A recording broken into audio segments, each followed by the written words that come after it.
Bonjour tout le monde, on est live sur Facebook avec notre invité spécial aujourd'hui, un député du Parti vert, M. Kevin Arsenault. Comment ça va, Kevin? Ça va très bien, ça va très bien. Puis, en Superbe. Cabernet depuis quelques jours ou es-tu pas mal impliqué? Ou... Non, je respecte les mesures, fait que je suis pas mal encabané depuis qu'on on est parti de Fredericton, dans le fond, là, fait que ça doit faire proche de 2 semaines et quelques, là, j'ai arrêté de compter les jours. Absolument. Pas mal de mon travail se fait par ordinateur. Ça a changé un petit peu la routine. Obviously, un politicien, ça sort beaucoup, puis ça va dans les crowds, mais je veux dire, tout est annulé. Le travail est pas mal sur l'ordinateur right now. Comment est-ce que tu trouves ça? À la maison même, puis chaîne ça à la relax? Sois honnête, là. Sois honnête, là. Yeah, moi, c'est comme je dis souvent aux gens, avant d'être en politique, j'étais fermier. Fait que, je veux dire, le social distancing, c'est tout à fait normal. On est habitué de social distancer. On est habitué de passer des journées à juste voir des vaches et des cochons. À juste ramener dans ma vieille routine, tu sais, là. There you go. Yeah. Je passe beaucoup plus de temps avec les enfants. Right, la famille est bien? Absolument, tout le monde va bien. C'est sûr que ça a changé mon horaire de travail beaucoup. Ma femme est agricultrice, elle est paysanne, là, c'est un travail essentiel. Fait que, on a été obligé de jouer avec notre horaire. Moi, je m'occupe des enfants le matin. Je viens travailler l'après-midi, certains soirs aussi. Fait que nous autres aussi, là, on a dû vraiment travailler notre horaire parce qu'on n'a plus accès à la garderie dans la région de Rogersville. Ça, c'est un gros impact pour beaucoup de monde. Absolument. Oui. Ça, je l'entends beaucoup. Surtout les régions rurales, dans les villes, il y a des garderies qui sont encore ouvertes. Certaines régions rurales aussi, mais ce n'est pas toutes les régions qui ont des garderies, là, ce qui pose des problèmes. Là. Surtout en haut chez nous, il y a beaucoup de monde qui travaille dans des métiers qui ont été jugés essentiels par le gouvernement. Fait que c'est encore un gros défi. Là. Ça fait que dans ce temps de quarantaine ici, d'isolation, puis-tu nous donner un aperçu d'une journée chez vous, dans votre maison, qu'est-ce qui se passe? Ben, je pense qu'on se réveille le matin, puis on déjeune ensemble, en famille. Puis là, souvent, ce qui va arriver, la manière qu'on a trouvé que ça fonctionnait le mieux pour nous autres à date, c'est, là, il y a eu une adaptation au début, là.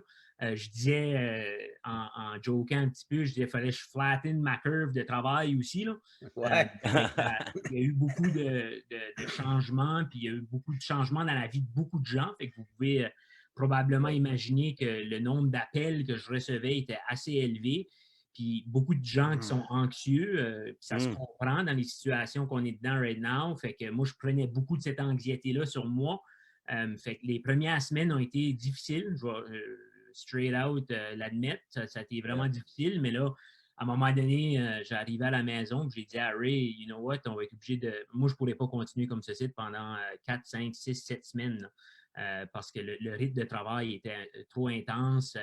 Les médias tout le temps, écouter les points de presse, écouter les annonces du gouvernement fédéral, provincial, savoir suivre tout qui changeait vraiment rapidement. Là, c'était quand même assez difficile. Fait que là, on s'est trouvé une formule. Moi, je reste à la maison le matin avec les enfants, passe du temps avec eux autres. Le mercredi matin, on passe tout l'avant-midi en famille à faire notre ménage, à cuisiner ensemble, à travailler sur des projets personnels. Puis après ça, l'après-midi, je rentre au bureau puis je travaille une grosse après-midi, je m'immerse dedans.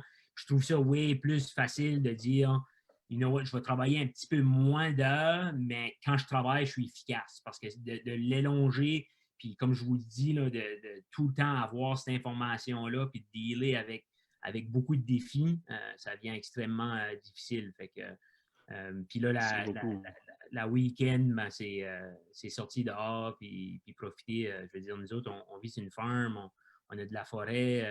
Moi, j'adore aller dans le bois, cuisiner. La week-end, c'est vraiment d'essayer de... Tu décroches. Yeah, absolument.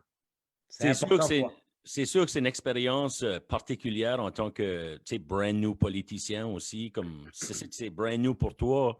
Puis déjà que je suis sûr que c'est beaucoup là, à deal avec, d'être stir au jour aujourd'hui dans le public figure, puis vraiment out there tout le temps. Puis si tu veux, à la merci de ton peuple aussi, pour le bon puis pour le négatif, les deux. Mais c'est sûr que ça a dû être overwhelming, hein, comme tu dis, vraiment, ça t'a même emmené, comme tu dis, quand même une certaine anxiété, puis tout, là. So.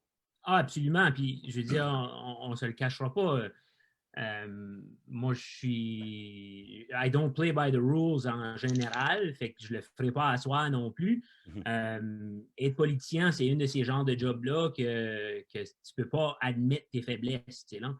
Je vais le faire pareil. Puis la première semaine, j'ai eu une crise d'anxiété. Je ne pouvais pas tomber endormi le soir. Tous les problèmes de tous mes citoyens me viraient dans la tête. J'étais comme, comment est-ce qu'on va régler tout ce site? Là, tu sais, là? C'est une énorme montagne. Absolument, une énorme montagne. Puis souvent, en n'étant pas, disons, au cabinet ou dans la sphère là, où les décisions sont en train d'être prises tout de suite, même comme un député, tu as des idées, tu vois les problèmes, c'est de s'assurer qu'ils sont communiqués à la bonne place, puis tout ça. Ouais. À la fin de la journée, tu ne contrôles pas les programmes qui vont voir le jour. Tu peux faire des suggestions, tu ne les contrôles pas. Fait que ça, c'était très, très anxiogène. C'est clair. Là. Là, je veux dire, comme n'importe qui d'autre, tu t'adaptes, puis c'est important de le reconnaître, puis de dire, you know what, c'est pour ça, un soir, j'ai rentré à la maison, puis je disais à ma femme, Rebecca, je ne pourrais pas continuer de même pendant plusieurs semaines. Il va falloir qu'on se trouve une routine, là. Puis inclure dans cette routine-là du temps pour soi-même, du temps pour la famille, du temps pour faire des choses qui te fait décrocher. Là. Moi, j'adore cuisiner. Cuisiner me fait décrocher. On s'est fait un horaire. Ces dîners-là, c'est moi qui les fais. Certains dîners, c'est Rebecca qui les fait. Souper. C'était un retour à la maison. Moi, je suis habitué le lundi, dimanche soir, pacter mes bagages. Lundi, je partais travailler dans sa conscription. Lundi soir, je m'en allais à Fredericton. Là, là, fait que ça a venu chambouler la routine qui était devenue cette routine-là. Puis c'est ça. Puis des gens souvent qui veulent des réponses à des questions, souvent, puis on en avait toutes des questions comme PEP à travers ces changements-là, mais c'est dur à avoir toutes les réponses, comme tu dis, parce que les décisions sont souvent faites à Fredericton, ouais, ainsi de suite. Puis tu n'as pas toutes les informations le matin même. Si les gens te demandent à 8 h du matin comment être coquilla ou qu'est-ce qui arrive ou qu'est-ce qu'on va faire avec notre aide financière ou ainsi de suite, tu n'as pas toutes ces informations-là on hand. Je te comprends. Ça doit être... Encore plus que c'est une première expérience. Absolument. C'est unprecedented, là, je veux dire. Les dernières personnes à avoir vécu quelque chose d'aussi intense que ceci, c'est probablement la Deuxième Guerre mondiale. Qu'on a vécu un peu les mêmes pressions sociales puis tout ça. Fait que d'avoir des réponses, mais tu veux répondre. Tu veux arriver avec des réponses parce que c'est des vraies personnes qui vivent des vrais problèmes. Fait que, absolument. Tu te donnes à 200% pour essayer de répondre aux questions. Puis de l'autre côté, c'est aussi d'arriver à influencer les décisions qui sont en train d'être prises. Nous autres, au Parti vert, il y a un comité de cabinet qui a été créé, puis notre chef est sur ce comité de cabinet-là. C'est de s'assurer que toutes les informations sont données au chef pour que lui puisse les amener au cabinet, puis c'est là que les décisions sont en train d'être prises maintenant. Puis, tout dans ce temps-là, faut que tu brainstormes les idées aussi, puis que tu essaies de trouver des solutions toi aussi pour faire des propositions on top de, toutes les autres choses que tu essaies de balancer, puis de répondre à des questions, puis des appels. J'assume, c'est toute une expérience. Ça doit être toute une expérience pareille. Absolument, parce que tu deals avec les problèmes right now, mais comme politicien, tu as aussi la responsabilité, je crois, sociale, la responsabilité morale de voir les problèmes qui vont venir plus tard pour que tu puisses agir sur ces problèmes-là tout de suite. Moi, une de mes grandes préoccupations, qui vient probablement de mon background de farming, c'est la sécurité alimentaire. C'est s'assurer qu'il va y avoir de la nourriture pour tout le monde pendant tout ce site. Avec la manière que les États-Unis sont en train de dealer avec cette crise ici, cette pandémie ici. Il ne faut pas oublier, au Nouveau-Brunswick, on fait juste 3% de quoi ce qu'on mange. Il y a 1 3 de ce qu'on mange qui est produit ici au Nouveau-Brunswick. 80 de quoi ce qu'on mange est importé des États-Unis. Si ça va mal aux États-Unis, ça pourrait aller mal ici au niveau de l'alimentation. Fait une des grandes affaires que j'ai faites, j'ai travaillé sur un projet pour essayer de convaincre le gouvernement d'agir sur les questions de sécurité alimentaire. Parce que moi, je recevais des appels de beaucoup de fermiers qui me disaient « Kev, avec la situation right now, on pense, les marchés de fermiers sont formés, on n'est pas sûr qu'on va être capable de vendre notre stuff, on va actually baisser notre production cette année. » Mais on le sait que c'est pas ça qu'il faut qu'on fait. Right now, les fermiers, il faut qu'ils uppent la production pour s'assurer qu'on a de la bouffe. Mais pour que les fermiers fassent ça, c'est une industrie où les marges ne sont pas grandes. Il faut assurer la vente de ces produits-là pour pas non plus qu'on mette toutes nos farms, il nous en reste 5-2 000 au Nouveau-Brunswick, il ne faut pas qu'on les mette dans des situations financières où ils ne seront pas capables de passer à travers de la crise, eux autres aussi. Right. C'est un exemple. L'autre chose pour moi qui était vraiment important, puis ça n'a pas passé, les programmes du gouvernement, moi, je l'aurais fait universal. Je les aurais fait universal, pas de question demandée. Vous avez besoin l'argent, vous jugez que vous avez besoin d'argent, vous devriez avoir accès parce que right now, on a mis des critères d'admissibilité sur tous les projets. Ben, il y a plein de monde qui tombe à travers des cracks. Là, right now. Là, ma grosse job tout de suite, c'est de patcher ces cracks-là puis de faire sûr que ces cracks-là sont patchés pour que ces gens-là ont accès à de l'argent. Quel genre de monde? Quel genre de monde? Besoin de cet argent-là, on aurait pu taxer ça. Fait que le monde qui n'avait pas besoin et qui a appliqué pareil, il se serait fait taxer puis il aurait repayé en taxes. C'est ça. Yeah. Quel genre de monde, right now, qui ne fit pas dans les cracks ou qui slip dans les cracks, qui pourrait s'identifier comme ça, là, qui ne qualifierait pas pour ça? Juste du monde qui n'avait pas de job ou qu'est-ce qui est... Du monde qui était entre deux jobs. Donner un exemple concret, les suppléants d'école. Les suppléants d'école ont été layoffés pour le March Break. Ben, l'école a été annulée right après le March Break. Fait pour la majorité des programmes, il fallait que tu sois en train de travailler, mais ce monde-là venait juste d'être layoffé. Wow. Ils n'ont pas tous fait les heures. Ce n'est pas tout le monde qui a les heures nécessaires pour avoir le chômage pour longtemps. Un autre exemple, c'est du monde qui travaille des jobs à temps partiel ou 2 jobs à temps partiel, mais ils en ont gardé une, mais là, ils n'ont plus le deuxième job. Il y a plusieurs petites cracks comme ça qu'il va falloir qu'on patche. Ouais. OK. Hey, j'aimerais prendre une minute avant qu'on aille plus loin, les boys. Frank, avais-tu de quoi dire? Je ne voulais pas te couper, là. J'allais juste dire, je m'identifiais dans le dernier scénario qui disait, parce que moi, je travaille à temps partiel comme infirmier, qui me rapportait un certain revenu. Puis là, je faisais la musique qui m'apportait mon autre part de revenus, mais là, j'ai complètement perdu. 100%. Dans les derniers 3 mois, au niveau de musique, j'ai perdu plusieurs mille en spectacle annulé. Dans les derniers mois. J'ai pas perdu tout mon revenu. Je qualifie pas nécessairement à cause de ça. Anyway, c'est compliqué, ouais. Ça l'est. Toi, tu slipperais dans les cracks, Frank. Moi, je tombe un peu dans la craque dans celle-là. Je comprends. J'aimerais te saluer les gens qui sont à l'écoute. On a une 50aine de gens qui sont tout de suite à l'écoute. On vous rappelle que c'est Kevin Arsenault, un des députés, c'est ça, MLA du Parti vert du Nouveau-Brunswick, qui est avec nous autres. Great guy, un farmer, puis un gars qui care vraiment about l'indépendance et non la dépendance par rapport à la province, ce qu'on pourrait se rendre là un jour. Hein. Je pense que ça te qualifie. Dépendance alimentaire, des choses comme ça. Ben, c'est ça que je veux dire. Ouais. Juste parenthèse, tu es originaire de où? Je suis actually originaire d'un petit village qui s'appelle Robertville, dans le nord de la province, proche de Petit Rocher, proche de Bathurst. Yeah. But j'ai déménagé beaucoup. Mon père était dans la RCMP.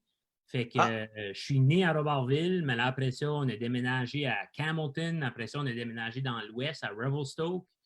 J'ai commencé l'école dans une petite communauté franco-ontarienne qui s'appelle Rockland, juste à côté d'Ottawa. Puis après ça, on a déménagé à Neguac. Puis là, après ça, Ma femme vient de là. Wow! Ah oui? Yeah. Yeah. Après ça, on a déménagé à North Telegouche, qui est juste à côté de Robertville. So. Wow, OK, t'as été un peu partout, vraiment. Stuart à Rogersville. À stage à Rogersville. Je dis tout le temps, j'ai troqué Robert pour Roger. Yeah. Non, c'est ça. Je suis dans le comté de Kent. Yeah. Ça fait à peu près 10 ans. Quand j'ai fini l'école secondaire, là, j'ai été un peu partout. J'ai travaillé dans l'Ouest, j'ai travaillé à New York, j'ai été voyager en Europe, mais je revenais tout le temps dans soit Moncton ou soit le comté de Kent. Puis là, à 25 ans, j'ai décidé de m'inscrire à l'université. Puis depuis ce temps-là, je reste dans le comté de Kent. Là. Je restais à Cockang pendant que j'allais à l'université. OK, à l'Université de Moncton ici. Yeah. Ouais, OK, Yeah. cool. Ouais, j'ai étudié à l'Université de Moncton en géographie et en histoire, puis j'ai fait un bac en éducation. OK. Yeah. Nice. Cool. Moi et Guy, on s'est peut-être croisés à l'université. Who knows? Maybe. Yeah, vous avez probablement le même âge, roughly. Le long dansé. Toi puis Frank, vous avez proche le même âge. Là, je t'arrête, toi, Kevin. 34 ans. 85. 35, moi. Yeah, même âge que Frank. Puis t'as retourné quand tu avais 25, t'as dit? Oui, quand j'avais 25 ans, j'ai décidé d'aller aux études. C'était actually après, j'étais à New York, puis je vendais des sapins de Noël à New York. Je vivais dans une van. What? Wow! C'est comme Je Home vivais dans Alone. une van à New York City, c'est le bas de la 172 puis la Broadway, right? C'est le coin. Puis, je vendais des sapins de Noël, puis j'ai rencontré un prof de Columbia University qui a acheté un arbre de Noël.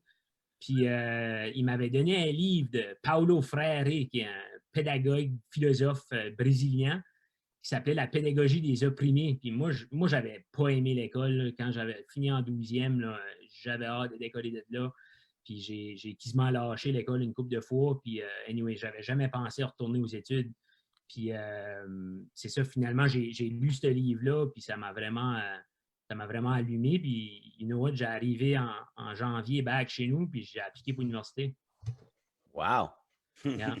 So, ma question est, qu'est-ce que tu faisais à New York après de vendre des arbres de Noël? Comme un random, juste Comment est-ce que tu t'es rendu à New York pour vendre des arbres de Noël? Ben, un gars comme Neil Guido qui paye ses billes. So, j'étais dans ce temps-là, je ne me rappelle plus exactement où est-ce que je travaillais, mais il me semble je venais de tomber sur le chômage. Puis, dans ce temps-là, je jouais beaucoup de musique aussi. J'étais musicien, moi, pareil. Puis, j'étais drummer. Nice. Je savais pas ça. Drummer. Yeah, j'étais drummer. J'ai drummé avec Lisa Leblanc pendant 3 No ans. way! Yeah, avant qu'elle déménage à Montréal. Moi, je ne voulais pas y aller à Montréal. So, puis je drummais avec un autre band qui s'appelait Arizona, avec Pascal Lejeune, puis Danny Boudreau. Okay. Oui. Puis je faisais des contes et des légendes. Je faisais des spectacles solo. So, et un de mes chums que j'avais été une couple d'années back, j'avais été au collège à Gaspé pour étudier en guide d'aventure. J'étais guide de kayak. Right. Puis, un de mes chums de là-bas m'a appelé une journée chez nous, puis il était comme, Kev, qu'est-ce que tu fais? Qu'est-ce que tu fais mois de novembre puis mois de décembre? Je ne sais pas. J'ai pas de contrat, mais il était comme, j'ai pogné une gig pour aller vendre des arbres de Noël à New York. Ça te tente-tu de venir? J'étais comme, yeah, sure. J'ai même me ramasser à New York. Wow! Yeah. J'ai actually vendu un arbre de Noël à Snoop Dogg. Non! Yeah, j'ai vendu un arbre de Noël au impresario, le gérant à Snoop Dogg. C'était pour Snoop Dogg. Ça, c'est awesome! Comique. Ça, c'est actually wicked. Ça m'étonne qu'il y ait un arbre de Noël. Mais, c'est il allait peut-être le fumer après. Most likely. Nice. Hey, je veux saluer les gens encore une fois qui sont à l'écoute. 81 personnes tout de suite à l'écoute. Salut tout le monde. Merci. On est fiers, vous joignez à nous parce qu'on est là tous les soirs, on jase avec différentes personnes. Puis le week-end, on fait des jams. Vendredi soir, Frank va jammer live sur notre Facebook Mal de 3 Mal. Puis samedi soir, ça sera mon tour.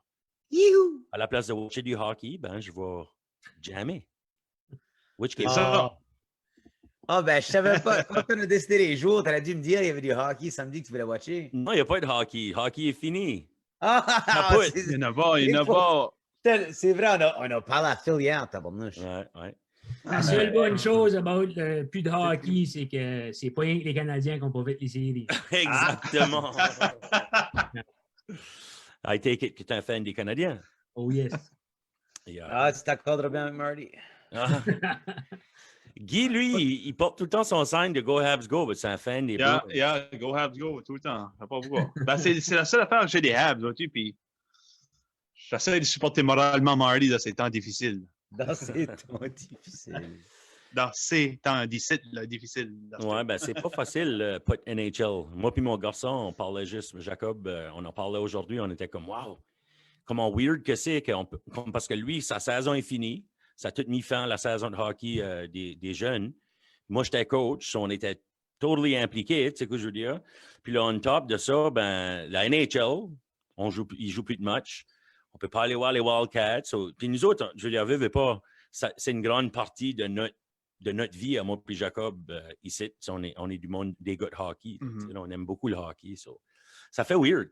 Ça fait weird. Question pour vous autres. Oui. Pour Marty et Kevin. Vous êtes des familles qui habitent dans la même maison.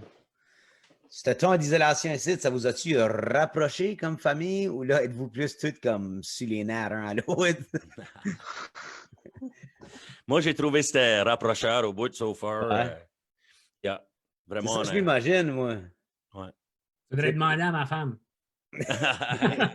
Non. Mais non, je crois que c'est définitivement ça rapproche. Là, je veux dire, nous autres, comme je disais au début, c'est un peu un retour à ce qui était normal pour nous autres avant, Right. que je sois élu. Fait que c'est comme un genre de pause sur la vie où ce que papa s'en va à Fredericton chaque lundi. Fait que définitivement, je dirais que c'est très rapprochant. Moi, mon épouse, mais mes enfants aussi. Mais, ma petite vient d'avoir 1 an.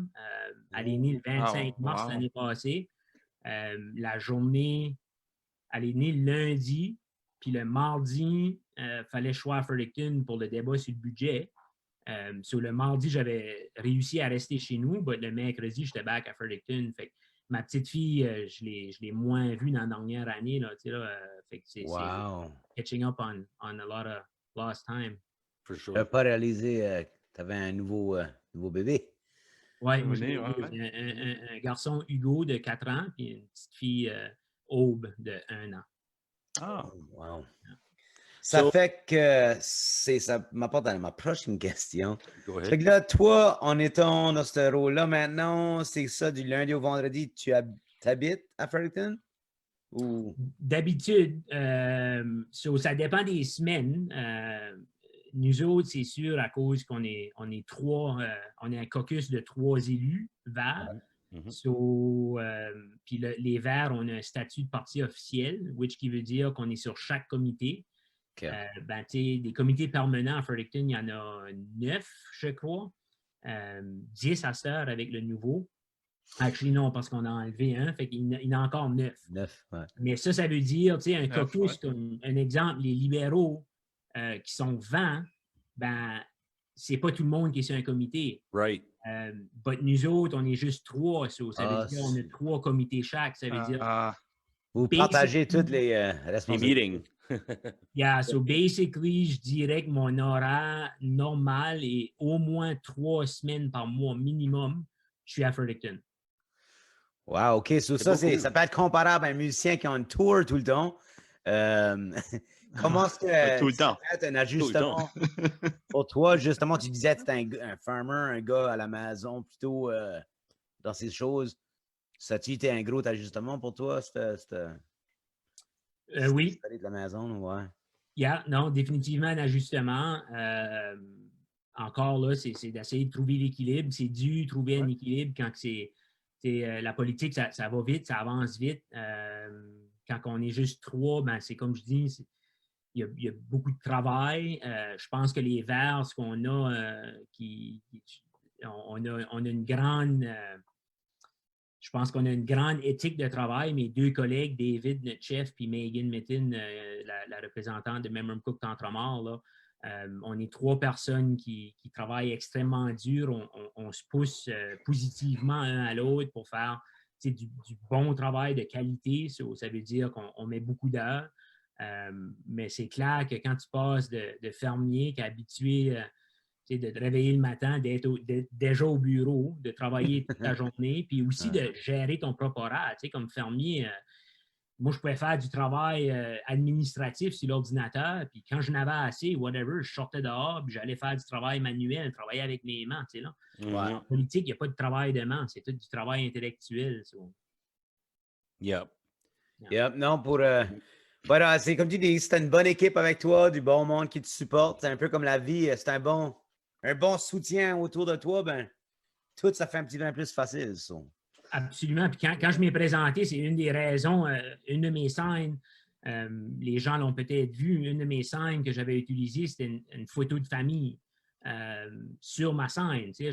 Dans ce temps-là, il y avait juste Hugo, là, Aube n'était pas encore au monde, mais c'était moi, Rebecca, puis Hugo. Puis c'est la raison que j'avais mis cette photo-là, c'est vraiment parce que la politique, it's a family thing. Là, tout le monde, la famille au complet, ça change la dynamique familiale. Ça veut dire que Hugo n'a pas son papa pendant le lundi au vendredi. Ça veut dire que Rebecca est à la maison avec la responsabilité des enfants et de la ferme. Je veux dire, on se présentait en famille, même si c'est mon nom qui était sur le ballot, là, mais je veux dire, on se présentait en famille. Bien dit. Je veux dire, tu trouves des trucs aussi. Moi, puis, on se FaceTime, puis on lisait quand même des livres ensemble. Puis, C'est sûr qu'avec la technologie, ça aide. Que ce soit que tu es on the road ou dans ces moments d'isolation ici, c'est plus facile que ça aurait été, disons, 50 ans passés.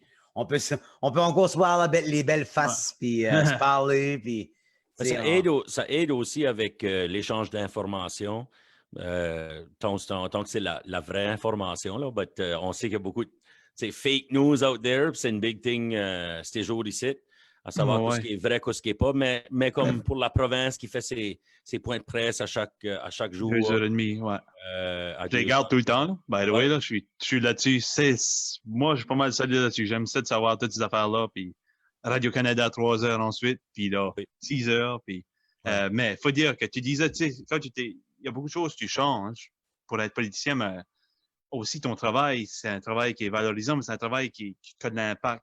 Tu veux dire, vous avez une énorme responsabilité pour la province, puis votre circonscription, votre population. Ça fait que c'est quand même... moi, je trouve ça awesome, là, mais... bien avec les défis, mais... C'est une grande responsabilité, puis moi, comme j'ai dit, I don't play by the rules en général, puis ce que je veux dire par ça, c'est que j'essaie tout le temps de pousser, aller où la ligne, là, fait moi, je faisais beaucoup, j'en faisais beaucoup, là, j'en fais pas parce qu'il n'y a pas de droit de gathering, mais des rencontres publiques, je me rends disponible pour les citoyens, sur un stage, puis je réponds aux questions. Je veux dire, poser les questions, puis je vais les répondre. Là. Nice. En ayant cette approche-là à la politique, c'est sûr que ça ajoute du travail sur ce qui est déjà demandé. Là. Moi, je me suis dit, you know what, je vais rentrer en politique. Je sais que c'est une job qui est demandante. Elle devrait être demandante. C'est quand même c'est un service public. Tu rends un service à la population en disant, moi, je suis prêt à mettre mon nom là pour représenter les gens, puis je vais le faire du mieux que je peux, puis avec le plus d'énergie que je peux. Mais ça veut aussi dire, des fois, puis je veux pas insulter personne, mais en même temps, je vois certains politiciens que ça fait 20 ans qu'ils sont là, qui ont plus ce drive-là. Puis, je me pose juste la question à savoir, est-ce qu'ils représentent encore bien les intérêts de leurs citoyens? Là, Fait que je ne sais pas comment longtemps que je vais être là, mais définitivement, je me suis tout le temps dit, quand je suis fatigué, je vais arrêter. Quand je sens que je ne peux plus représenter au meilleur de ma capacité les gens que je représente, je vais tirer à la plug, je vais dire, you know what, moi j'ai fait mon tour, puis là, c'est le tour à quelqu'un d'autre. Yeah. Yep. Absolument, tu as raison. Puis la question se demande par beaucoup de gens aussi. Des fois, on voit l'inaction, peu importe, où qu'on est habitué à notre rouge-bleu, rouge-bleu, rouge-bleu toujours, là, tu sais, le typique, la rotation du gouvernement. Ouais. Mais c'est incroyable de voir les nouveaux, comme on dirait que on commence à avoir une petite fraîcheur là-dedans, là, tu sais, à la dernière élection surtout, là. Mais tu vois, là, c'est comme, la population aussi, là, mais ça prend du temps à changer. Ouais. La plus jeune population, je pense, va apporter beaucoup de changements dans ça. Ça va prendre un peu de temps. Mais, Ah ouais. Mais c'est correct. Faites ça que vous pouvez. Puis... C'est sûr, vous avez des responsabilités énormes. Ah ouais. C'est clair. Puis je veux dire, tu représentes une grosse palette de gens. Puis ce qui est important de savoir, c'est oui, je représente un parti, mais d'abord et avant tout, je représente Kent Nord. Tu sais, là. Ouais. Puis je représente aussi des gens qui ne pensent pas comme moi. Ma responsabilité, c'est aussi de représenter ces gens-là. C'est sûr qu'il y a certaines affaires. Je veux dire, je donnais un exemple. Il y a une personne, une fois, qui avait venu de mon bureau, puis me dire, moi, je suis pour les gaz de schiste. Je pense que on va développer le comté de Kent avec ça. Ben, c'est clair que moi, au Parti vert, mes valeurs à moi, ma plateforme que j'ai renée dessus, je ne peux pas aller représenter ce point de vue-là à Fredericton. Mais je m'ai assis avec cette personne-là, puis j'ai dit, écoute, on ne s'entend pas là-dessus, mais je suis sûr que si on jase un petit bout, là, on va trouver quelque chose qu'on est d'accord dessus, puis on travaillera là-dessus ensemble. Puis on a jasé pour un petit bout, puis finalement, on a trouvé quelque chose au niveau de la cybersécurité où on était d'accord les deux, puis j'ai représenté ce côté-là de que cette personne-là croyait. C'est ce travail-là qui est extrêmement important. Moi, je sens qu'il y a un changement. Les gens ils ont soif d'un changement. On dit la jeune génération, je suis complètement d'accord, mais moi, j'ai été élu, c'est des gens de tous les âges qui ont voté pour moi. Là, moi, je me rappelle d'une personne, là, j'avais cogné à une porte, c'était à Saint-Louis-de-Kent, puis une madame, je ne me rappelle plus quel âge qu'elle avait, mais je crois qu'elle avait 94. Là.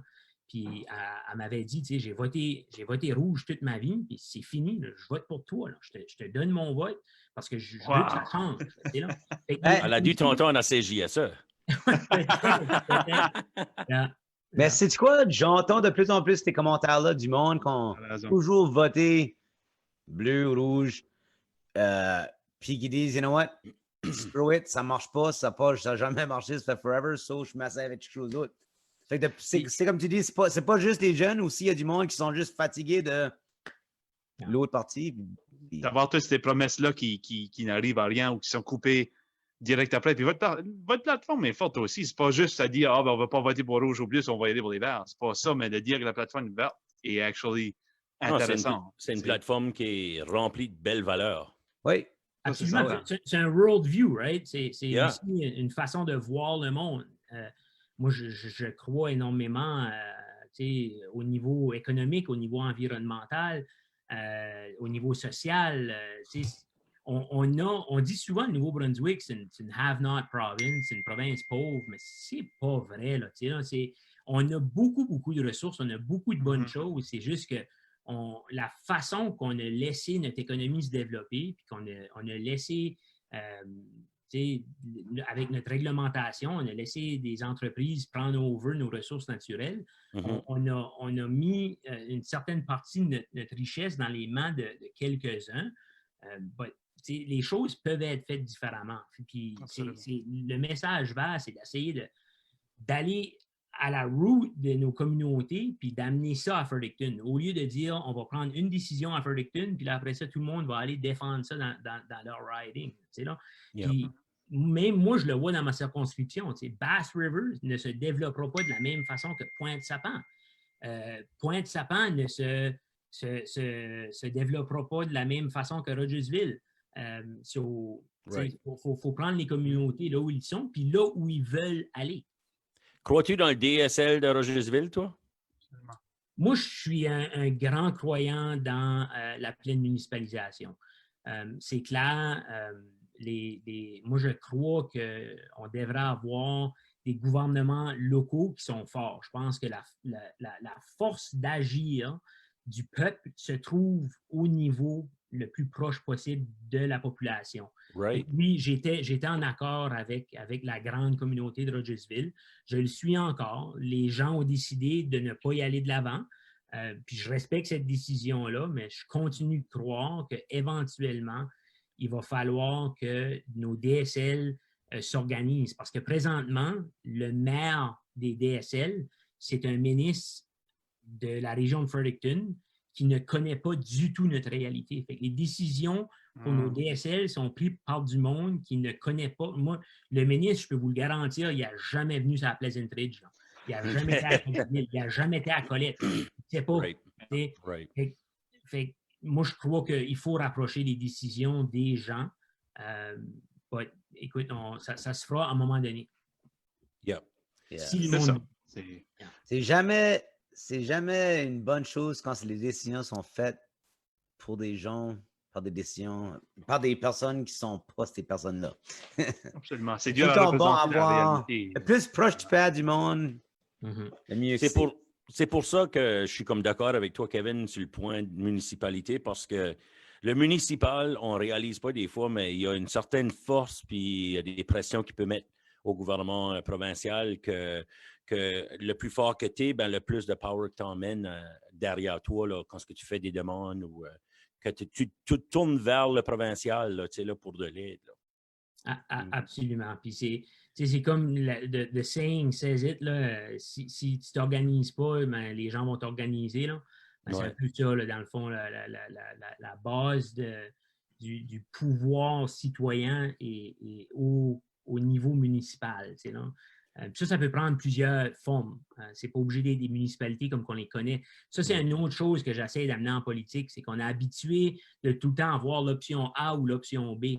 Ben moi, l'option A, l'option B, je les mets ici, là, puis là, je regarde C, D, E, F, G, H, I, jusqu'à Z. Là, il y a plein d'autres options qu'on n'ose pas penser des fois. You know what? Moi, je suis dans une position où je me fais donner des micros. Je pousse, j'essaie de sortir des sentiers battus. Là. Right. On aimerait saluer tout le monde qui est à l'écoute quand même. Il y a plusieurs gens encore à l'écoute. Merci beaucoup. D'ailleurs, il y a quelqu'un qui nous watch de la France, Dominique Long, et puis il demandait tantôt, parce que tu avais fait des commentaires par rapport, il y avait 5% de produits qui étaient locaux au Nouveau-Brunswick. Je pense que c'était 3%. Pardon. Il dit, pourquoi ne pas être indépendant plutôt que dépendre des États? Bonne question. On répondra à ça dans une seconde. Kevin, j'ai hâte d'attendre ta take là-dessus. Deuxième petite chose, il y a quelqu'un qui demandait, c'est quoi un DSL? Okay. J'ai vu ça passer là. Ben c'était Dominique, justement, qui demandait. Et puis, oui, Sandra, oui, j'avais de la misère avec ma tuque, là, tantôt. Le OK Tire était rendu comme ici. Je trouvais que ça gardait... Moi, je sais pas rien. C'était OK. Je trouvais que ça gardait païen, dit. Ouais. So, de un, DSL, c'est quoi, Kevin? Qu'est-ce que ça stand pour encore? Un DSL, c'est un district de services locaux. Fait que, au Nouveau-Brunswick, il y a des municipalités, il y a des villes, puis là, après ça, il y a des DSL. Les DSL, c'est des territoires non organisés. Fait qu'il n'y a pas de gouvernance locale, il n'y a pas de maire, il n'y a pas de conseiller, il n'y a pas... c'est comme des no man land. Ce qui peut, pour certains, ils vont argumenter que ça vient avec des avantages, mais il y a aussi des désavantages, comme il n'y a pas de façon de décider ou de prendre des décisions. Fait que, j'use souvent l'exemple, s'il y a un asphalt plant qui décide d'aller se planter à côté de chez vous, ben, dans une municipalité, il faut que ça passe à travers un processus, il faut qu'il y ait des consultations citoyennes, il faut que les gens soient d'accord, il faut que le conseil municipal change le zonage de cette place-là. Dans un DSL, c'est quelqu'un qui décide à Fredericton, puis je veux dire, souvent, c'est money talks. So. Right. Yeah. So, il y a des avantages et des désavantages, I guess. Je parle de ça, je pense. Mon petit village a été mis dans un DSL, so c'est normal que... Je comprends ça, Saint-André-le-Blanc est rendu dans... Mon beau-père était président du DSL, je pense, à Néguac. Comment c'est vrai? Je check ça avec ma femme. Yeah. Donc, il parle de ça, puis il me semble qu'il me parlait de ça. Là. Yeah. Intéressant. Merci de la clarification. Oui, deuxième. Ah oui, go ahead. DSL, juste pour ajouter, parce que on disait, pour être président d'un DSL, c'est qu'il y a un comité, ce qu'on appelle un comité consultatif. Moi, j'ai été président de DSL, le DSL de la paroisse de Rogersville. J'ai été président avant d'être élu. Je ne m'ai jamais fait consulter. Fait que c'est un comité qui est là, qui ne sert pas toujours à grand-chose. OK. Puis là, la deuxième chose, c'était 3% au Nouveau-Brunswick. Bonne question, Dominique. Est-ce que le Nouveau-Brunswick devrait être dépendant? Ça, c'est actually scary, par exemple. Si tu penses que tout ça qu'on consomme, il y a que 3% qui viennent ici. Yeah. Fait que 3% total. Il y a certaines affaires, fruits et légumes, je crois qu'on est à peu près à 8%. Le bœuf, si je ne me trompe pas, on est peut-être quelque part autour du 50%. Le homard, on est à 1000%. On produit way plus de homard qu'on mange au Nouveau-Brunswick. On l'exporte beaucoup. On l'exporte. Mais quand on regarde le total, on produit juste 3% de ce qu'on mange, which qui est vraiment qui est terrible. Puis, je veux dire, on a vu le nombre de farms diminuer. Je pense, il me semble, le chiffre, depuis que je suis né, on a perdu à peu près 36% de nos farms. Fait qu'on est rendu avec à peu près 2000 farms, 2200 farms au Nouveau-Brunswick de reste. Fait qu'on n'a pas la capacité au Nouveau-Brunswick de produire la nourriture qu'on veut. Mais ça, c'est des pressions qui sont mondiales à cause de l'ouverture des marchés. Puis on a un gouvernement qui a tout le temps été qui a relâché ça. En France, par exemple, il y a eu quand même beaucoup de protection des fermes qu'on appelle des fermes paysannes, des fermes à plus petite échelle. Mais au Nouveau-Brunswick, on a vraiment on a permis, dans le fond, aux fermes de devenir extrêmement grosses, puis c'est devenu des énormes industries. Comme on a laissé McCain's take over tout l'ouest du Nouveau-Brunswick. On fait juste la patate qu'on transforme et qu'on exporte. Moi, une des affaires que je dis tout le temps à Fredericton, c'est qu'à un moment donné, quelqu'un, à quelque part dans notre gouvernement, il faut qu'il se pose la question. Est-ce qu'on feed les Nouveaux-Brunswickois? Je ne suis pas en train de dire que je suis contre l'exportation. On peut exporter les excédentaires, mais il faut que quelqu'un, à quelque part, se demande, on nourrit-tu le monde du Nouveau-Brunswick? On est-tu en train de produire de la nourriture? Est-ce qu'on a une souveraineté alimentaire? Est-ce qu'on a une sécurité alimentaire? Right. Parce que dans des scénarios comme... plusieurs affaires que j'ai essayé d'amener à Fredericton qui n'ont pas encore fonctionné, mais juste l'idée de pourquoi est-ce que nos hôpitaux, nos foyers de soins, nos écoles, nos institutions publiques n'achètent pas de la nourriture du Nouveau-Brunswick. Pourquoi est-ce qu'on n'a même pas un logo de produits du Nouveau-Brunswick? Fait que, donner un exemple, moi, je vois à la coop à Rogersville, que je suis membre, que j'adore. Je suis un grand défendeur du mouvement coopératif, mais leur slogan, leur marketing, c'est les produits d'ici. Right. Moi, il y a du monde qui sort de la coop qui dit hey, c'est cool, j'ai acheté tes carottes à la coop. J'ai jamais vendu de carottes à la coop. Les carottes de la coop viennent d'un warehouse au Québec. Là. Mais à cause du marketing, c'est les produits d'ici qui ne sont pas d'ici. Wow.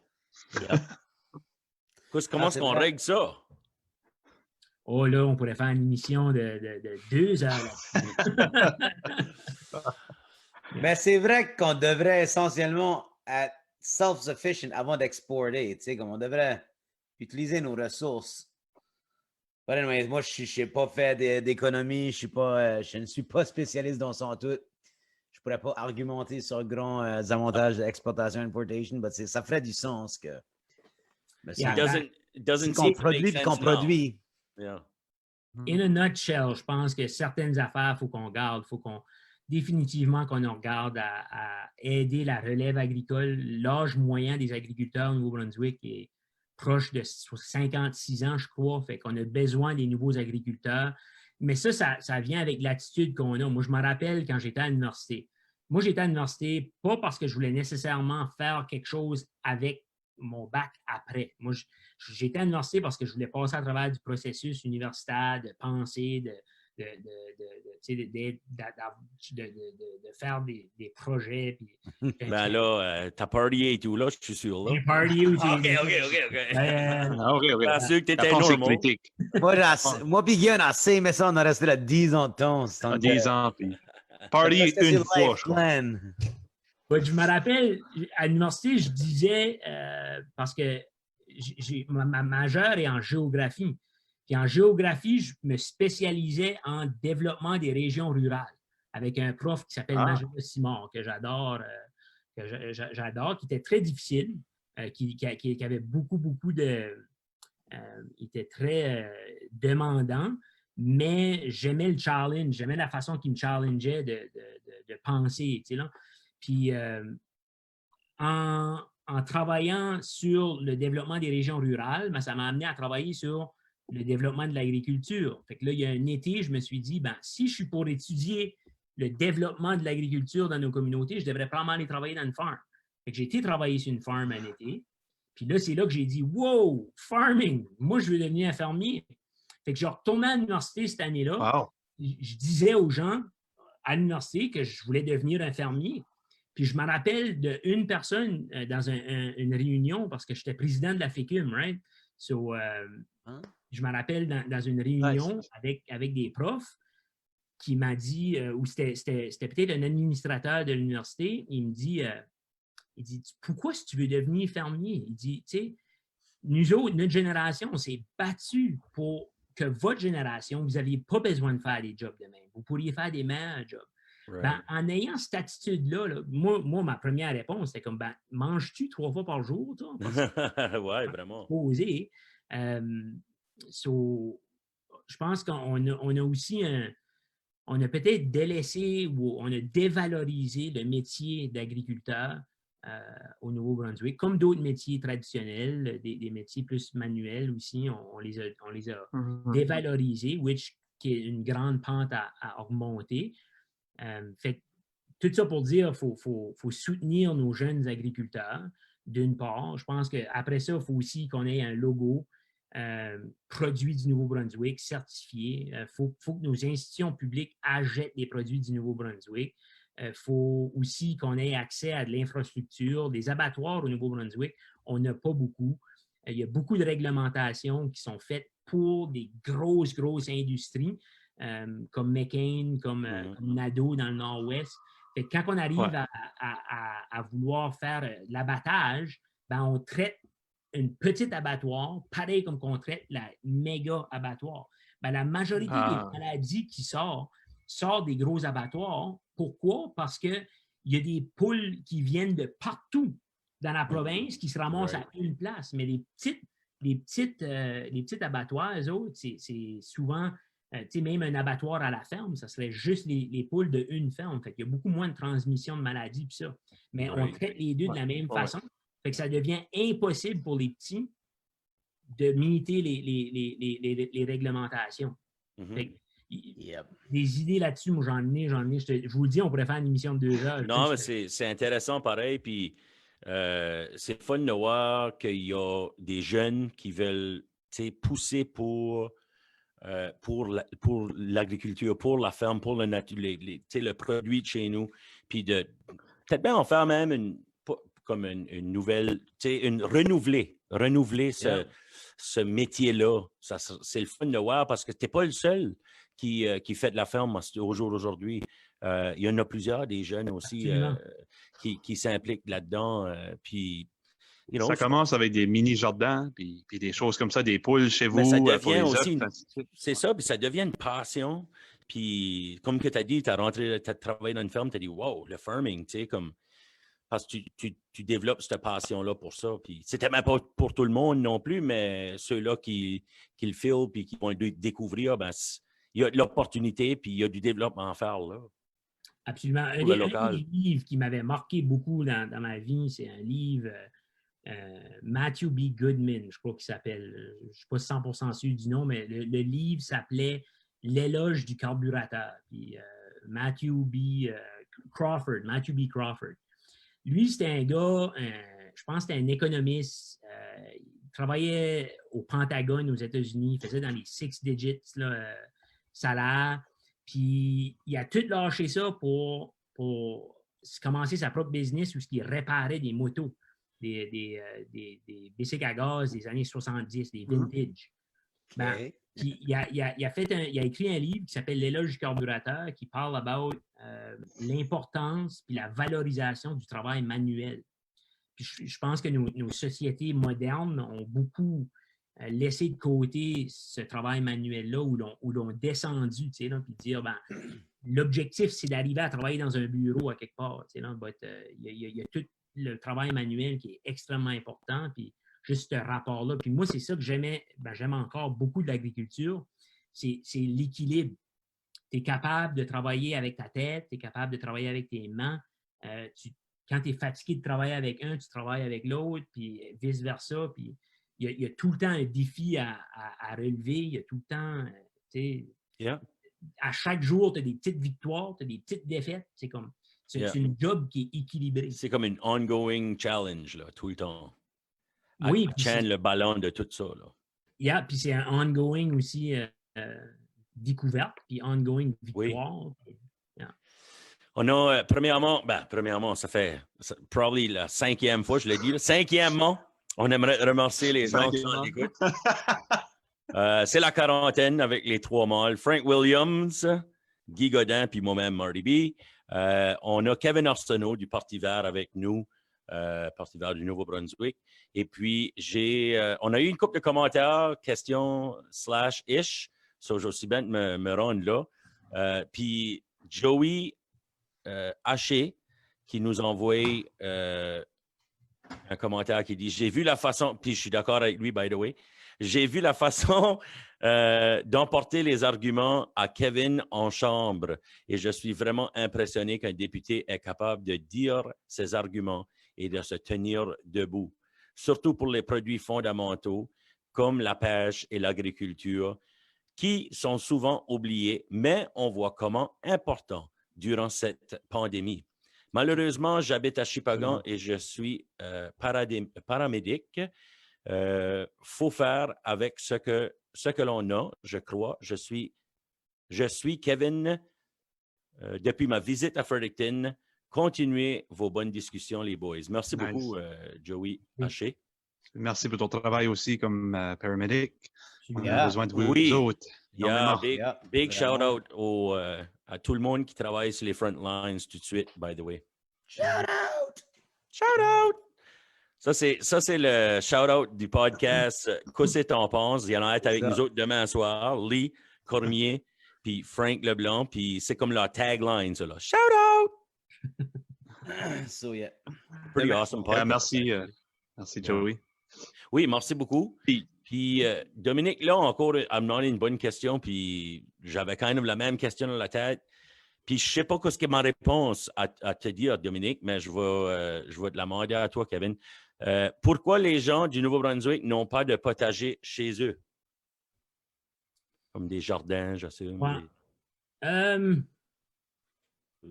Ça, c'est une grosse question. Il y a encore. On est-tu paresseux? On est-tu paresseux? Il y en a qui en ont. Il y en a de plus en plus qui en ont. Je pense pas. Je pense que c'est comme n'importe quoi d'autre. La façon que notre société a évolué, on s'est distancié des affaires peut-être essentielles. Joey en faisait référence, tu sais, là. Mm-hmm. Mais qui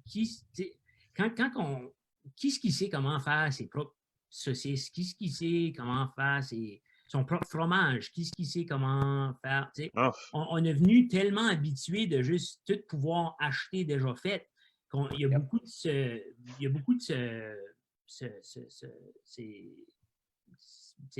ces compétences-là ou ces savoir-faire qu'on a oubliés. Puis, man, nos personnes âgées, là, sont des bibliothèques, incroyables dans cette affaire-là. Nice. Puis, moi, j'ai un grand souhait qui est, I hope intergénérationnellement, qu'on réussit à reconnecter avec certaines... Moi, je dis tout le temps, on ne va pas retourner en arrière. C'est pas ça qui est le but. Là. Mais retournons vers l'avant. Non, parce que la technologie fait que les fermes peuvent être mieux équipées, puis le travail peut se faire peut-être plus facilement aussi un peu par bout, là, sans que ça soit aussi temps. C'est-tu vraiment pic à l'appel ou as-tu de la machinerie un petit peu, là, Kevin?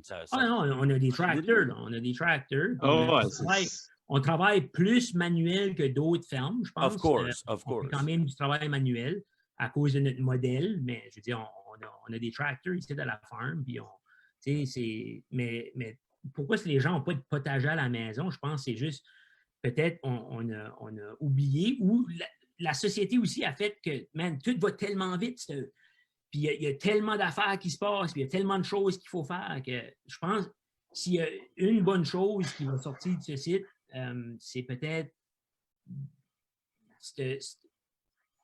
cette réflexion-là sur ralentir un petit peu. C'est correct qu'on n'avance pas aussi vite tout le temps. Puis, moi, je suis dans la réflexion sur quoi ce qui va arriver après la pandémie, après le COVID. Là. Ouais. Beaucoup des cracks dans notre système sont en train de remonter à la surface. Pourquoi est-ce qu'il y a du monde qui ne sont pas capables de survenir à leurs besoins? Pourquoi est-ce que le monde sont endettés par-dessus la tête? Pourquoi est-ce qu'il y a du monde, tous nos travailleurs, pas tous, mais beaucoup de nos travailleurs essentiels right now, le monde qui sont obligés d'aller travailler, c'est le monde qui gagne le minimum wage. Qui sont des travailleurs essentiels. Ouais. Right. Puis aussitôt que tu commences à parler d'un salaire minimum à 15$, ben là, le monde, wow, on peut pas faire ça. Wow. Yeah. Ouais, sont essentiels. C'est le monde qui travaille à 12$ de l'heure qui sont en train de travailler right now. Là. Le monde qui fait les gros salaires, là, qui travaille de la maison, là, ils ont été jugés non essentiels. Fait que ça fait des réflexions, anyway. C'est vrai. Le C'est gas bar attendee, là, travaille pareil. Ouais, c'est exactement ça que je pensais à moi. Aller chercher ton fuel. Que ta petite vitrine de plastique qu'ils ont mis, puis ça, c'est la solution ultime, là, tu sais, là. Mais non, c'est incroyable. 11$ les 15 $, whatever que c'est, 11$. Mais c'est vrai que il y a du positif qui va sortir de tout ce négatif ici. Absolument. On va apprendre beaucoup, puis je pense qu'il y a certaines des habitudes ou des coutumes qu'on adopte tout de suite, qu'on va peut-être garder en place ou modifier un peu, mais je pense qu'il va y avoir du positif. Puis des jardins, c'est pas facile non plus. Tu sais, comme moi qui vis à Moncton ou à Dieppe, je vis à Dieppe maintenant, je peux pas aller dans ma backyard faire un jardin, malheureusement, je n'ai pas de table. Je pourrais. Mais si je veux mes carottes, je les veux pour ce soir, puis pas dans 3 semaines. Je veux pas, c'est comme Kevin disait, juste moi, je vais on est des gars de ville, nous autres. Notre société, on est des consommateurs, puis on veut comme right now, comme je le veux right now. Ça fait qu'on est des consommateurs. On aime quand c'est facile d'accès, puis au jour d'aujourd'hui, ben, comparé à 60 ans passés, on a accès à tout, comme à 2-3 minutes, 5 minutes. T'sais, si tu vis en campagne, c'est un petit peu moins, là, mais nous autres, on n'a pas besoin d'aller trop loin, tu peux avoir n'importe où si tu veux au store, là. Ça fait que la motivation de pousser nos propres choses, c'est pas essentiel. La bonne on n'a pas besoin de ça pour survivre nécessairement. Ça fait que la motivation est moins là que ça aurait été un temps passé. Moi, je compare à mes grands-parents, ils avaient des fermes et tout ça. Puis c'est une chose qui faisait pour survivre. Puis les fermiers sont là pour nourrir les gens aussi. Mais nous autres, on encourage nos clients à la ferme de dire, plantez-vous juste des carottes, juste l'expérience de le faire, je veux dire, du lawn, c'est ça qu'on farme le plus au Nouveau-Brunswick, c'est du lawn. Là, si on mettait toute l'énergie qu'on met sur nos lawns, c'est des ça, c'est vrai! Check mon beau lawn! Hey, l'eau qu'on use pour arroser ces lawns-là. Actually, c'est quoi, though? Il disait, même juste pousser des carottes ou whatever, c'est comme thérapeutique, là, prendre soin d'un jardin. Oui. C'est thérapeutique pour ta santé mentale. On encourage ça dans les communautés partout. À Moncton, il y a le YMCA, je ne sais pas s'ils font encore, mais il y avait un jardin communautaire. C'est bénéfique pour ta santé mentale. Tu prends soin de quelque chose, ça grandit, tu mets de l'attention, tu mets de l'effort, puis à la fin, ben, tu peux le manger. Même simplement des épices. Des épices, juste là, c'est un début, puis ça prend pas beaucoup de temps, de ton temps aussi à pousser des épices. Je sais pas comment tu fais ça, là. Mais ça peut être un bon petit hobby, juste Ça n'a pas besoin d'être un Yeah. plein jardin. Non, non, non, non. Parce que les fermiers sont là, tu sais, pour nourrir les gens aussi. Fait que, C'est ça. nous autres, on dit souvent au monde, tu sais, commencez avec une couple de choses qui sont beaucoup plus faciles, puis nous autres, on va venir supplémenter quand vous avez besoin. Là, tu sais, là, on va Exactement. venir. Puis je pense que l'autre chose. Dans un mois de stur, moi, Frank et Guy, on aurait des greenhouses dans nos backyards. Full tilt operation. Yeah. Kevin, C'est classe de ma backyard. Kevin, c'est speed d'or pour nos questions. Anytime. Je le fais souvent avec mes citoyens. Il y a du monde, des fois, ils sont comme. J'ai weird de questions, but mes carottes ne poussent pas, puis je ne sais pas ce que j'ai fait de wrong. Yeah, Carl-André Mété. Non, c'est Non, ben, politicien qui répondait. C'est bon, Ado. ça bon. serait bon comme communauté qu'on on se mette un peu plus tout là à faire des choses comme ça. Puis une autre chose, je pense, qui explique peut-être le fait qu'on n'a pas beaucoup de jardins, tout ça, c'est que je pense, puis encore une fois, je le dis tout le temps, je comprends, la société nous force des fois à agir comme qu'on le fait à cause de la vitesse que ça roule, tout ça, mais je pense que notre génération à nous quatre, on a définitivement, on a oublié cuisiner avec des Whole Foods, de commencer avec un aubergine. Quand je fais avec un aubergine, ou quand je fais avec un gros chou, puis comment je fais pour pas le perdre? Qu'est-ce qu'un aubergine?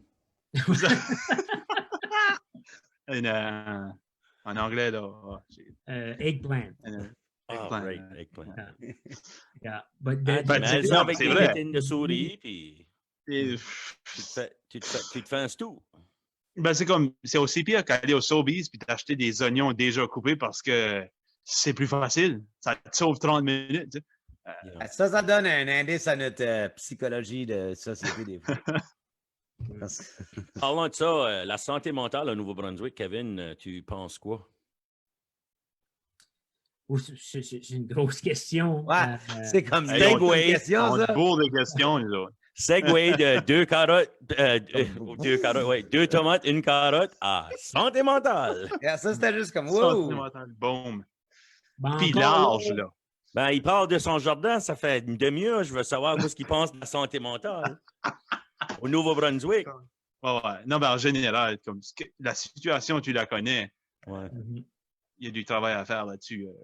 Il y a énormément Comme de travail gouvernement. à faire au niveau du gouvernement, mais aussi, je pense, la santé mentale est aussi, en quelque sorte, pas dans tous les cas, mais en quelque sorte, un symptôme de notre mode de vie, notre train de vie. Il y a beaucoup de pression qui est mise sur beaucoup de gens. Puis il y a très peu on n'est pas appris quand on est jeune comment gérer tout ça. Là, moi, en quatrième année, j'avais été diagnostiqué hyperactif. Puis, obviously, la première TDAH, là, d'attention avec hyperactivité. Puis, la première solution, c'était les piles. Ma mère a refusé de me mettre dessus, mais on a travaillé sur des méthodes pour que je puisse dealer avec. Fait que d'essayer d'être plus organisé, d'essayer des méthodes pour tu sais, là, focus. focuser. Puis je me rappelle, à un moment donné, moi, à chaque année, au lieu de faire le 1er janvier, là, au lieu de faire un New Year's Resolution, là, une résolution, au lieu de faire ça, je me donne tout le temps un mot. Puis pendant plusieurs années, mon mot a été focus. Là, fait que c'est juste comme un mantra que je me répétais, focus. Puis fait d'un côté, je crois que faut qu'on arrive à faire diminuer la raison de la montée des problèmes de santé mentale. Puis d'une autre façon, comme tout le monde le dit, puis on le répétera jamais assez, il faut le déstigmatiser. On est on est toutes prônes, à un moment donné, à avoir un défi ou un problème de santé mentale. Absolument. Puis de dealer avec. Mais tu sais, comme si on prend la santé mentale de façon très large, tu sais, moi, en politique, je parle souvent le revenu de base garanti, le revenu universel garanti. Andrew Yang. UBI en anglais, Universal Basic Income. Ça, c'est un concept qui dit qu'au lieu d'avoir 1001 programmes gouvernementaux, tout le monde devrait avoir la base pour survivre dans la société qu'on vit. Fait en ayant ça, ben, t'enlèves certainement beaucoup de stress à beaucoup de gens. You're damn right. Puis juste ça, des programmes sociaux comme ça pourrait faire en sorte qu'on diminue le nombre de cas de santé mentale. Tu sais, la santé mentale, souvent, puis je dis ça, mais je comprends que ce n'est pas dans tous les cas. Là. Tu sais, il y a des cas qui sont héréditaires. Il y a des cas c'est sûr, mais c'est comme tu dis, il y a beaucoup de cas qui sont aussi... Ça commence à quelque part. Ça commence par l'anxiété.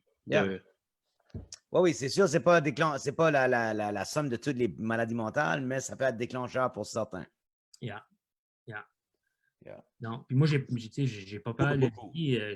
Moi, j'ai vécu, obviously, le TDAH, trouble déficit d'attention, que je deal encore avec. J'ai encore des trucs que j'essaie de me donner. Il y a des journées que ça va moins bien que d'autres. Avec ça, il y a aussi l'anxiété. Je veux dire, comme je vous ai dit en début d'émission, j'ai fait une crise d'anxiété je ne sais pas si c'était la semaine passée ou 2 semaines passées, mais à force de prendre l'anxiété des gens sur toi, ça aurait pu être beaucoup pire. Mais tu sais, quand tu as des trucs, puis tu as des méthodes de dealer avec, puis à un moment donné, j'avais écrit un poème. Puis le nom du poème, c'était « Méditation ».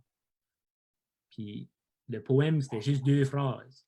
C'était « Maintenant que mon cerveau est éteint, voilà que je ressens un malaise. » Parce que pour un trouble de déficit d'attention avec hyperactivité, juste le fait de ne plus penser à rien, c'est ça qui est angoissant. C'est comme « Wow, qu'est-ce qui se passe avec ma tête? » Tu sais, là? Habitué des hamsters qui vont être même tout le temps. So. C'est bien, ça, c'est deep. I like that. Wow, c'est vraiment deep. Je suis sûr qu'écrire ces 2 lignes-là a été comme pour toi une thérapie dans ce moment-là. Puis, quand ce que tu revisites ces 2 lignes-là de nouveau, comme à soir, ça te rappelle de dire « Fuck, man, j'ai des tools, j'ai des outils. » tu sais. Puis le fait aussi d'en parler, tu sais, comme l'autre fois, tu avais dit, j'ai pris un stop, j'en ai parlé à ma conjointe ou j'en ai parlé à mon agent, peu importe, tu as dit, hey, tu sais, je peux pas faire ça pour les next 6 semaines. Tu sais. C'est correct. Ça, c'est awesome. C'est de reconnaître, puis d'agir par rapport à ces feelings-là qu'on a pour descendre ce level d'anxiété-là. T'es quasiment un perfect exemple. C'est awesome. Dans la vie, c'est important de se pousser, puis grandir comme personne, puis se pousser à des nouvelles expériences, parce que souvent, c'est là qu'on va grandir. Mais en même temps, c'est important de se connaître comme personne, puis des fois, c'est un luxe qu'on a acquis avec l'âge, un peu, avec apprendre à se connaître. Mais il y a une fine line entre se pousser un bon challenge, puis te burn out. Ça fait que c'est trouver le milieu, puis quand tu trouves le milieu, tu peux vraiment, tu grandis, puis tu as des bonnes expériences, mais c'est pas loin des fois que tu t'en mets trop, que ça peut être un burn-out. Il faut tout le temps faire attention. Puis je pense, à mesure que tu te connais, puis que tu sais reconnaître les signes, tu peux pousser un petit peu, puis je ressens les signes, ça veut dire... Il laisse aller la gaz un peu. C'est ça, exactement. Moi, la chasse, pour moi, c'est un moment... j'ai marché dans le bois, faire un feu dans le bois, la chasse, quand j'ai besoin de ces moments-là, c'est de savoir les reconnaître aussi, puis dire, you know what, moi, j'ai pas de trouble à rentrer à la maison, puis dire à mon épouse, Ray, je m'en vais pour une marche, là. Je fais comme 2 heures, puis à marcher dans le bois, puis à me perdre, par exprès me perdre, puis ça, c'est back de me trouver, là. Comme quand on dirait de notre conférence, t'as ta tool belt, là, puis t'as des outils dedans. Ta tool belt de santé mentale, il n'est pas vide. Puis je trouve que ce que vous autres, vous faites, les boys, c'est extrêmement important. Puis on ne se le cachera pas, là, on vit encore dans une culture on n'est pas habitué encore de parler de ça, même si on le dit tout le temps. Il faut démystifier, we have to talk about it. Mais on ne le fait pas encore. Puis il y a encore soit une pression sociale d'un côté ou de l'autre côté, juste quelque chose en dedans de nous autres qui dit je ne peux pas parler de ça. Une gêne. Des fois, si je le dis, qu'est-ce que les autres vont penser de moi? Là, là? Ce que vous faites, les boys, c'est extrêmement important. Puis la santé mentale chez les hommes, c'est sa propre game aussi. À cause de plein de raisons. Puis merci. Merci pour ce que vous faites. Merci, man. Pour te dire, Frank, lui, il travaille en psychiatrie à Georges Dumont. Ouais, je suis un infirmier. Oui, puis Guy, lui, a étudié à UDM en psycho puis en travail social. Right? C'est ça que c'est. Ouais. Puis moi-même, ce projet ici, ça a comme tout été initié par une dépression. Croyez ou croyez pas, là. C'était une dépression d'une couple d'années, actually, Kevin. Puis quand je suis sorti de ça, j'étais après de jaser avec Guy, puis j'étais comme, man, comme, le monde ne peut pas vivre tout seul de même, en dépression, puis comme pas savoir comment s'en sortir, pas savoir même qu'est-ce qui va on, pas n'en parler à personne. So therefore, tu sors pas de cette torpeur-là que tu es, de cette dark zone-là. Puis anyway, finalement, on parlait de tout ça, puis là, on a comme venu avec des idées de user, la musique, puis vraiment, on a parlé casually about la santé mentale, puis c'est pas une big deal, parce qu'on deal tout avec. Puis là, tout d'un coup, je parlais à Frank, juste random, on parlait about quelque chose d'autre au téléphone. Frank, ça faisait déjà 1 an ou 2 qu'il faisait des conférences pour la FJFNB, puis pour les classes à l'école, des choses comme ça. Puis là, il était comme, man, you're preaching to the choir, parce que j'avais l'idée de vouloir faire ça à un bigger level. Tu sais, plus dans des salles de spectacle, jusqu'à comme on infiltrait les deux, genre, c'est comme un spectacle, tu sais ce que je veux dire? Yeah. Puis, ça nous passionne tellement, Kevin, qu'on a... puis on a une blast à le faire aussi, puis on voit vraiment l'impact qu'on a, tu sais, puis qu'on... Mais c'est pas juste l'impact qu'on a, c'est l'impact que les gens ont vers nous autres aussi, l'ouverture. Yeah. C'est ça qui est cool, tu sais, là. C'est touchant. Si on va dans ton coin ou que tu es dans le coin quand on fait un spectacle, viens nous voir, pour sûr. Absolument, c'est vraiment fun. On aura une place pour toi. Vous venez à Rogersville anytime.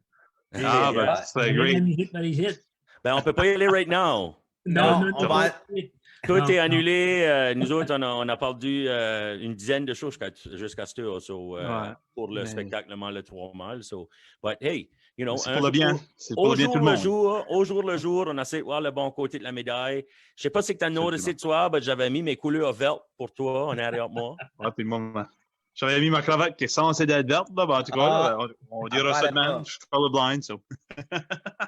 Puis Frank a mis sa plante. Moi, ma plante est supposée être verte dans le background. On est tous pour le vert. Une des meilleures choses about tout ça, pour moi, c'est que j'ai pas besoin de porter de soude. Oh, man. Yes. Mon ami, je vais te dire, ça fait plus qu'1 heure et quart qu'on t'a ici. Ouais, sorry. On va te laisser aller à ta famille, poursuivre ta soirée.